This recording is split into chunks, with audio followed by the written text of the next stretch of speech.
Excellent jeudi à vous. Voici vos nouvelles du 16 août 2007.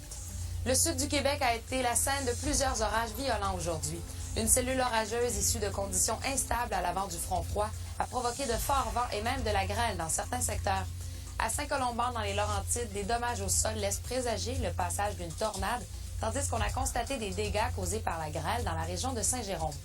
À Montréal, le centre-ville de la métropole a été touché par de forts vents, accompagnés de pluies intenses et de la grêle plus tôt cet après-midi.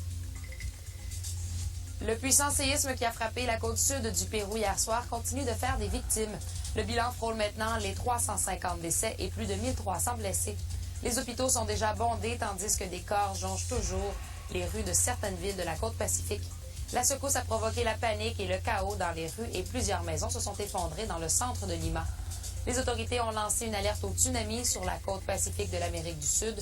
Selon le Centre géologique des États-Unis, le séisme s'est déclenché à quelques 150 km au sud-est de la capitale Lima. La secousse a été suivie de deux fortes répliques atteignant des magnitudes de 5,8 et 5,9 sur l'échelle de Richter. Une alerte d'ouragan concernant les Petites Antilles a été mise dans les Caraïbes, tandis que l'ouragan Dean poursuit sa lente traversée de l'Atlantique. La population de Sainte-Lucie, de la Martinique et de la Guadeloupe est sur le qui-vive. Les gouvernements locaux ordonnent aux résidents de se préparer au pire. Dean devrait gagner en puissance et devenir de catégorie 2 au moment de toucher les Petites Antilles demain. Et enfin, de retour au pays, les sinistrés des inondations survenues il y a une semaine en Gaspésie pourront compter sur une aide financière accrue. Même si Québec prévoit débloquer une enveloppe de 650 000 $, le maire de Gaspé, François Roussy, évalue que les intempéries auront causé des dizaines de millions de dollars en dommages. L'enveloppe gouvernementale servira principalement à nettoyer les dégâts qui s'étendent sur des dizaines de kilomètres et restaurer les infrastructures municipales.